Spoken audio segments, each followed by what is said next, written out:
You might be surprised to hear that I've been invited to speak at the Duma at one time in Moscow, in the Kremlin, and that whole issue, because they've done a lot of research. A couple of scientists have done quite a bit of scientists' effects of eating GMOs, especially in rats and mice, and the health issues that could arise. The fact that the toxins build up in your body over a period of time if you have a GMO with toxins in, or other issues where when you transfer that gene, you have new virus, a bacteria, or antibiotic resistant marker gene in. So they were quite far ahead, along with, say, Germany, Japan School of Science, in what the effects of eating GMOs. And so I think that's why one of the reasons that they're listening more to the people, that they don't want GMOs. There's a lot of information out there, and Russia was right in the midst of it, getting that information, whether it was Germany, Austria, Switzerland, Poland, Hungary, Bulgaria. But here, and all those countries have the right to know. The people have the right to know. They have labeling. We don't. And there's another reason why they don't want labeling.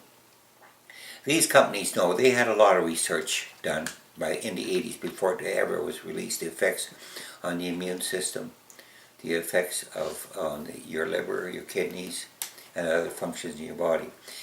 If you have labeling, and somebody develops an ailment, if you have labeling, they can go back on the food that they were eating, so that you have a trail. And that's what the corporations don't want. They don't want that documentation, so they can pin back what that ailment was caused by.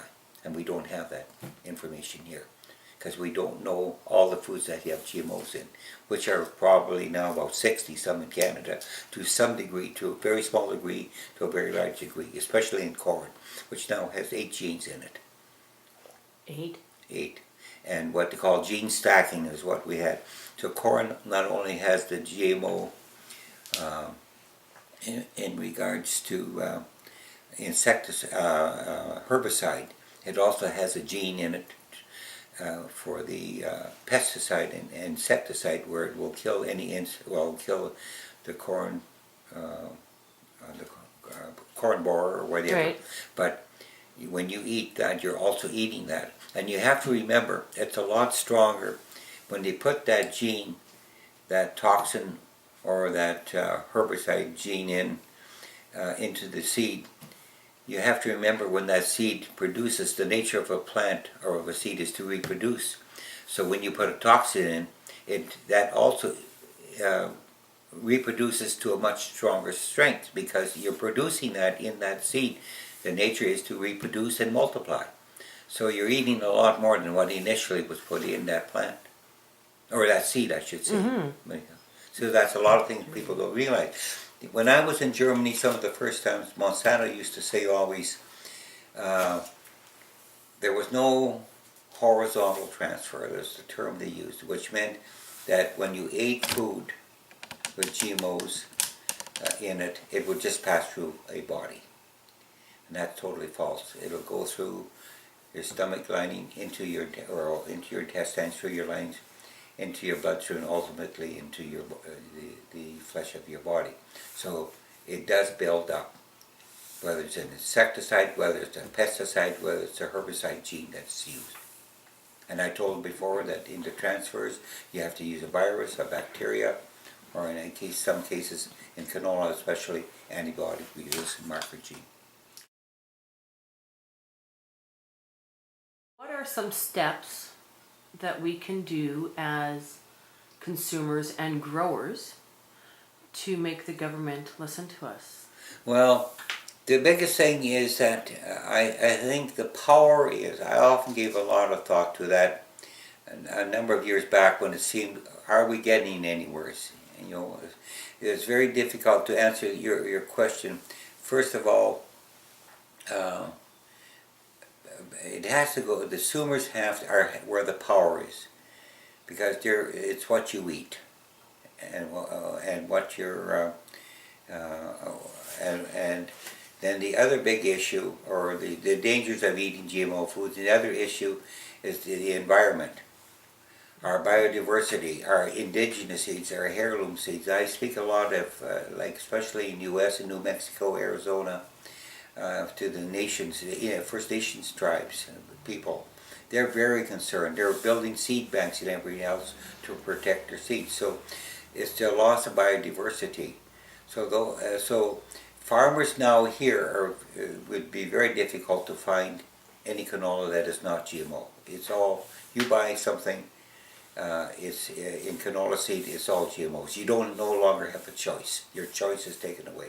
And that's another violation of human rights, when choice is taken away. So what is on the agenda now is that the companies feel that a farmer never ever should be able to use his own seed from year to year.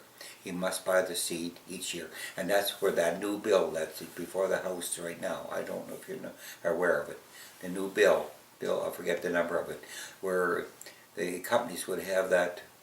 Right now, the Supreme Court said, in my case, that the whole issue of whether you can patent a gene or a higher life form has to go back to the Parliament of Canada. It has not been addressed, but now they are permitting a bill where that the corporations, if you grow a plant from a seed that has been genetically contaminated, you no longer own your seeded plant and you cannot use it the following year.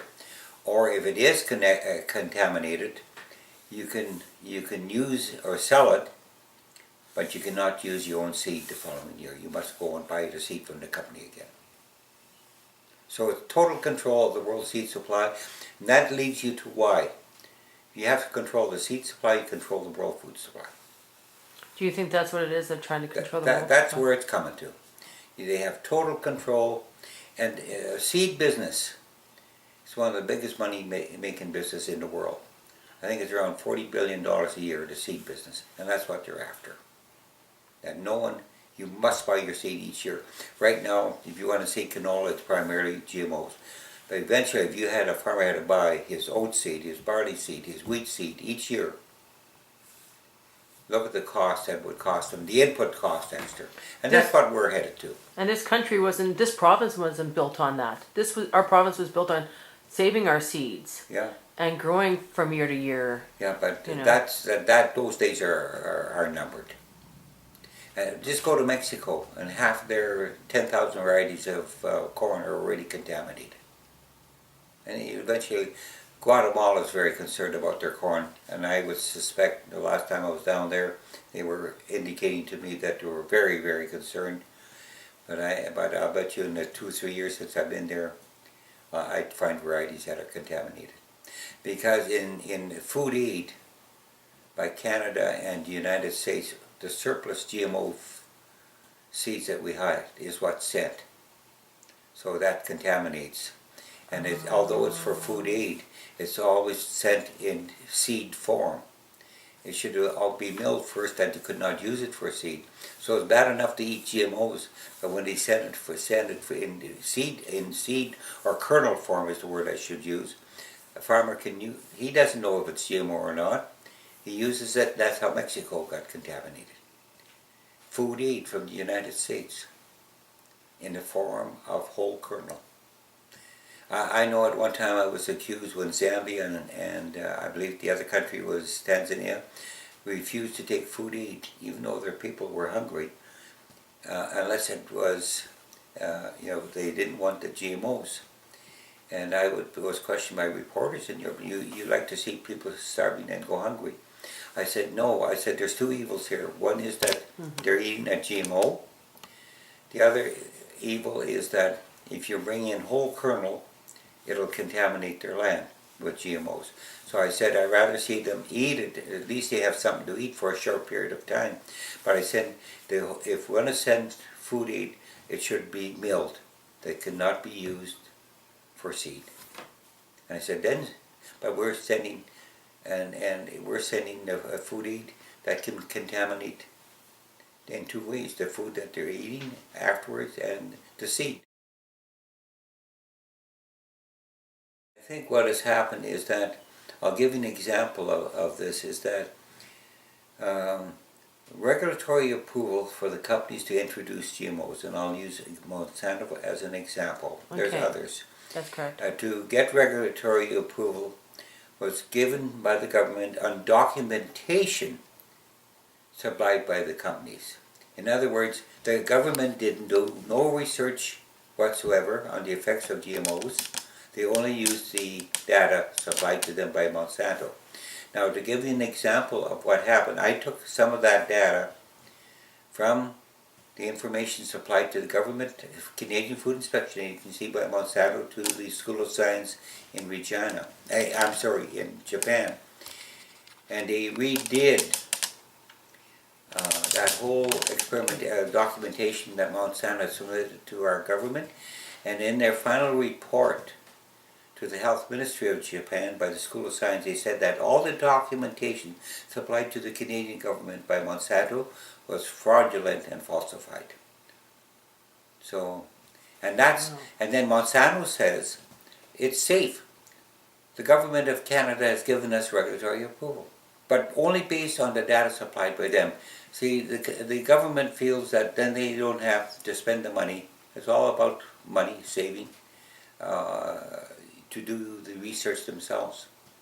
When I got back from Japan, I sent that documentation, what the School of Science had said, and the scientists had said from Japan, to the Canadian Food Inspection Agency 3 years ago. I've written a couple of times, no answer. So to answer your question, first of all, number one, the whole issue of regulatory approval should not come from the Canadian Department of Agriculture. It should come from the Health Department.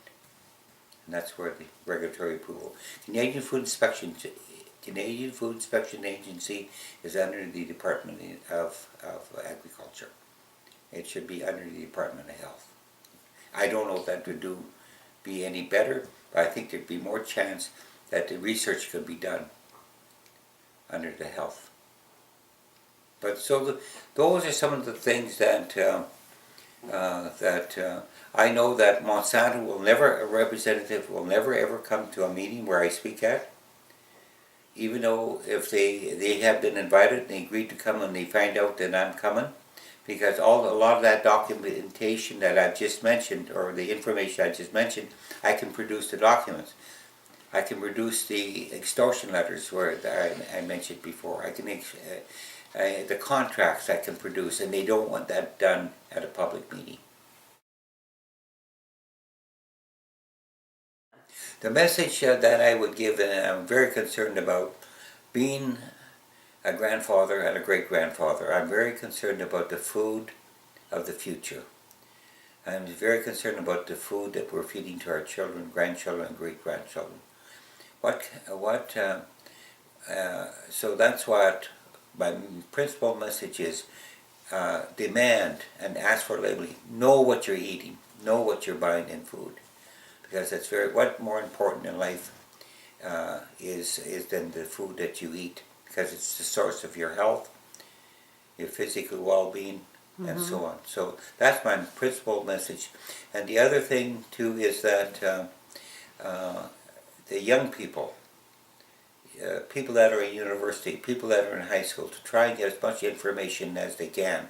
There's a lot of sources of information out there, and look at what the effects of eating GMOs will do to the human body, the effects of loss of biodiversity, the effect of losing our indigenous and heirloom seeds, but most important of all, it'll be the end, and I'm very sincere about this, it'll be the end of conventional, and more so the end of organic farmers. You cannot have coexistence. Through cross-pollination, direct seed movement, it eventually all becomes GMOs. So GMO labeling is, I guess that's the first step of trying to stop everything. That would be the most important step at the present time to stop. Farmers, I think that should be aware that no more new GMOs crops should be introduced. They've seen how because they'll be forced otherwise to buy their seeds from each from year to year. The economic issue will be devastating because they already cannot sell their crops like canola and soybeans and corn to many countries of the world because they will not buy it. And they used to say that with GMOs, you'd be able to feed a hungry world. Well, how can you feed a hungry world when a lot of the GMOs now that people will not use for food is now made into biofuel, biodiesel? How does that feed a hungry world? And that's an issue that farmers should be very concerned about. Their loss of sales, and not only that, but to buy their seed each year. That they cannot use their seed from year to year, and it'll eventually be that every type of seed that a farmer uses. And as I mentioned before, whether it's wheat, barley, oats, now it's primarily canola or soybeans or corn. And in some countries in the southern United States, cotton. So you don't longer have a choice.